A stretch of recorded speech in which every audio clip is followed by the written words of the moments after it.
రీసెంట్‌గా ఒక రిపోర్ట్ వచ్చిందండి. మంచి మంచి రిపోర్ట్‌లు ఏమొచ్చినా గానీ మనం ఇక్కడ షేర్ చేసుకుంటున్నాం. అంటే డైలీ లైఫ్‌లో మనందరికీ ఉపయోగపడేవి, ఖచ్చితంగా మన జీవితాన్ని బాగు చేసే వాటిని మనం డిస్కస్ చేసుకుంటున్నాం. అనవసరమైన చెత్త ఏమీ ఇక్కడ పెట్టుకోవట్లేదు. సో, వీడియోస్ నచ్చినాయి అనుకోండి, ఏం చేయాలో తెలుసు కదా! అదే చేయండి. అలాగే ఇక ఈరోజు రిపోర్ట్‌కొచ్చేస్తాను. ఇజ్రాయిల్‌లో వైజ్‌మెన్ ఇన్‌స్టిట్యూట్ ఆఫ్ సైన్స్ అని చెప్పి చాలా ఫేమస్ ఇన్‌స్టిట్యూట్ ఉందండి. వాళ్ళు ఈ మధ్య ఒక సర్వే చేశారు. అంటే రీసెర్చే ఆల్మోస్ట్ ఆల్. చీమలు చీమలండి. చీమలు మనుషుల కంటే చాలా బెటర్‌గా ఉన్నాయి ఒక విషయంలో అని. గ్రూప్ డెసిషన్ మేకింగ్‌లో. అంటే మనం ఈ సరాచర ప్రకృతిలో చాలా జీవుల నుంచి చాలా నేర్చుకోవాల్సింది. ఆదిమ కాలం నుంచి మనిషి జంతువులతో ప్రయాణం చేసినా జంతువులను దాటేసి ఈ స్టేజ్కి వచ్చేసాడు. కానీ మళ్ళీ ఈ రోజున జంతువుల నుంచి నేర్చుకోవాల్సిన పరిస్థితి చాలా విషయాల్లో వస్తోంది. ఎందుకంటే మీకు తెలిసిందే కదా, వద్దన్నా విచ్చలవిడిగా వచ్చి పడిపోతున్నటువంటి దరిద్రపు నాలెడ్జ్ అండి. దరిద్రపు నాలెడ్జ్ అంటున్నాను, అవగాహన చేసుకోండి, అర్థం చేసుకోండి. సో, ఇక్కడ విషయం ఏంటంటే జనరల్గా మనకి గ్రూప్ డిస్కషన్స్ అని ఉంటాయి, తెలిసిందే కదా. గ్రూప్ డిస్కషన్స్ ఎందుకు పెడతామంటే ఒక టీంలో బాగా ఎఫెక్టివ్గా ఇతను మింగిల్ అవుతాడా, టీం అంతా కలిసి వర్క్ చేస్తే ఒక్కడిగా చేసిన వర్క్ కంటే కూడా టీం అంతా కలిసి వర్క్ చేస్తే, అంటే ఈ ఒక్క వేలు కంటే కూడా 5 వేళ్ళు బిగిస్తే ఎంత బలం వస్తుందో తెలిసిందే కదా.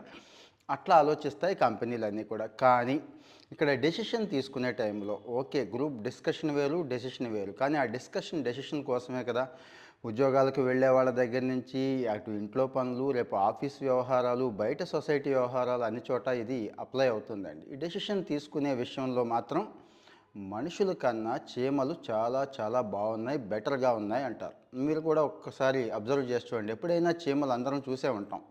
10-15 చీమలు కలిసి వాటి బరువుకి 10-20 రెట్లు ఉన్నటువంటి బరువుని ఏదో ఒక దాన్ని, తిండి పదార్థమో ఇంకోటి ఏదో ఒకటి మోసుకెళ్తూ ఉంటాయి. అన్నీ కలిసి మోసుకెళ్తాయండి. అది కూడా ఎత్తులు, పల్లాలు, ఇరుకిరుకు దారులు. అంటే మనకి అది చాలా చిన్నగా అనిపిస్తుంది, కానీ అది ఎంత, దాని జీవితం ఎంత, ఎంత ఎత్తెక్కుతుంది, ఎంత ఇరుకులో ఇవన్నీ కలిసి, ముఖ్యంగా ఇవన్నీ కలిసి బెటర్ కోఆర్డినేషన్తో, అక్కడ చాలా వెయిట్ ఉంటుంది, లోడ్ ఉంటుంది. 10-15 రెట్ల లోడు వాటి మీద పడుతున్నప్పుడు, అంటే మనం భుజం మార్చుకోవడం అంటాం చూడండి, అలాగే మనుషులు అడ్జస్ట్ అవటం ఉంటాయి చూడండి. అంటే కొన్ని ఫార్మేషన్స్ చూస్తూ ఉంటాం స్పోర్ట్స్లోను ఎక్కడ. అట్లాగా అవి మరి చీమకి ఏం తెలుసు, చీమకి ఎంత నాలెడ్జ్ ఉంటుంది, అవి మనలా చదువుకున్నాయా, మనలాగే ఈ ఈక్వేషన్స్ కానీ ఫార్ములాస్ కానీ తెలుసా? కానీ అవన్నీ చాలా బెటర్గా కమ్యూనికేట్ అవుతాయి. మరి వాటికి భాష ఉందా లేదా, ఏం మాట్లాడుకుంటాయి, ఎలా మాట్లాడుకుంటాయి మనకైతే తెలియదు. కానీ మనకంటే కూడా బాగా కమ్యూనికేట్ అవుతాయని, బాగా కోఆర్డినేట్ చేసుకుంటాయని, డెసిషన్స్ అండి ముఖ్యంగా డెసిషన్స్ తీసుకునే విషయంలో చాలా అద్భుతంగా డెసిషన్స్ తీసుకుంటాయి అని చెప్పి చెప్తున్నారు. ఏది గ్రూప్ డెసిషన్స్, ఒక గ్రూపుగా 5-10 చీమలు కలిస్తే ఒక చీమ కంటే కూడా బెటర్గా డెసిషన్ తీసుకుంటాయి అనేది ఇక్కడ సారాంశం. మరి మనుషులకు కూడా గ్రూప్ డెసిషన్స్ చాలా చాలా ముఖ్యమండి, చాలా ముఖ్యం. ఎందుకంటే ఒక్కడిగా తీసుకుంటే గ్రూప్ డెసిషన్స్ వల్ల ఉన్న ప్రయోజనాలు ఏంటో చూద్దాం. ఒక్కడిగా నిర్ణయం తీసుకోవడం కంటే, అరే నలుగురితో చర్చించి నలుగురితో మాట్లాడి ఒక నిర్ణయానికి వద్దాం, నలుగురితో డిస్కస్ చేద్దాం, అటు ఫ్యామిలీలో కానీ ఆఫీస్లో కానీ ఎక్కడైనా కానీ నలుగురు పెద్దలతో కూర్చుందాం అంటాను చూడండి, ఆ కారణం అదే.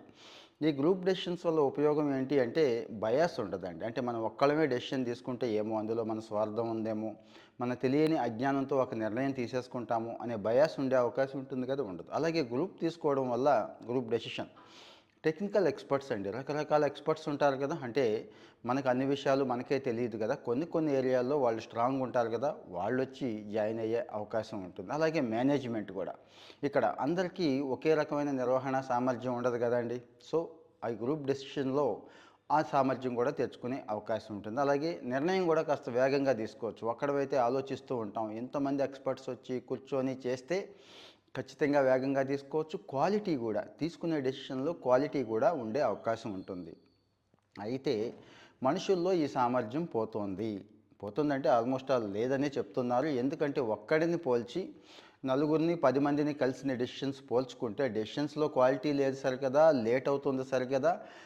ఒక్కడిగా తీసుకున్న నిర్ణయం కంటే కూడా నలుగురు కలిసి 10 మంది కలిసి తీసుకున్న నిర్ణయాల్లో తప్పులు ఎక్కువ ఉంటున్నాయి అని చెప్తున్నారేంటి. అంటే ఇది ఒక్కసారి జాగ్రత్తగా మనం అబ్జర్వ్ చేయాలి. సో మీరు ఎప్పుడైనా డెసిషన్ తీసుకునేటప్పుడు ఒక్కళ్ళుగా తీసుకుంటున్నారా, 10 మందితో తీసుకుంటున్నారనేది ఒకసారి ఆలోచించండి. ఒక్కడిగా తీసుకున్నా తప్పేమీ లేదు. మంచి నిర్ణయాలే తీసుకుంటున్నాం అని అంటున్నారు కాబట్టి 10 మందితో కూర్చుంటే మరి 10 మంది ఎలా ఉన్నారు? ఎలాంటి నిర్ణయాలు వస్తున్నాయి? అనేది కూడా వీళ్ళు అనేక సంవత్సరాల డేటాని, అనేక ప్రాక్టీసెస్‌ని తీసుకొని ఇక్కడ మనకి రిపోర్ట్ ఇస్తున్నారు కాబట్టి. సో, ఈ కొత్త విషయం ఈరోజు మనుషుల కంటే చీమలైతే మెరుగ్గా ఉన్నాయి. ఏవి?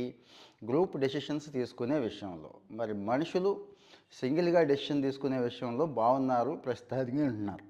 కానీ మనం ఒక మంచి నిర్ణయం కావాలంటే, ఒక మంచి డెసిషన్ మనం తయారు చేసుకోవాలి అంటే ఏదైనా చాలా ఇంపార్టెంట్ విషయాలు ఉంటాయి కదండీ! ఉద్యోగం, పెళ్ళి ఇక చాలా ఉంటాయి జీవితంలో. ఇలాంటి వాటిల్లో కూడా ముఖ్యమైన విషయాల్లో నలుగురితో కూర్చుంటేనే మంచి నిర్ణయం వస్తుందనేది మనం ఒప్పుకుంటాం. కానీ ఆ నలుగురు ఎవరు? ఎలాంటి వాళ్ళతో కూర్చుంటున్నారు? వాళ్ళకి ఏమైనా బయాస్ ఉందా? వాళ్ళకి టెక్నికల్ నాలెడ్జ్ ఉందా?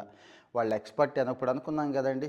గ్రూప్ డెసిషన్ తీసుకోవడం వల్ల ఏ లాభాలైతే ఉంటాయి అని మనం అనుకున్నామో, ఆ లాభాలు ఉండటానికి ఆ తగ్గ శక్తి, సామర్థ్యం ఆ మనుషులకు ఉందా? లేదా? అనేది మాత్రం ఒకసారి వెరిఫై చేసుకోమంటున్నారు. సో, మరి మీరు ఎలాంటి డెసిషన్ తీసుకుంటున్నారు? తీసుకునేటప్పుడు ఏం చేస్తున్నారు? ఒక్కళ్ళుగా తీసుకుంటున్నారా? ఎవరెవరి ఎఫెక్ట్ మీ మీద పడుతోంది?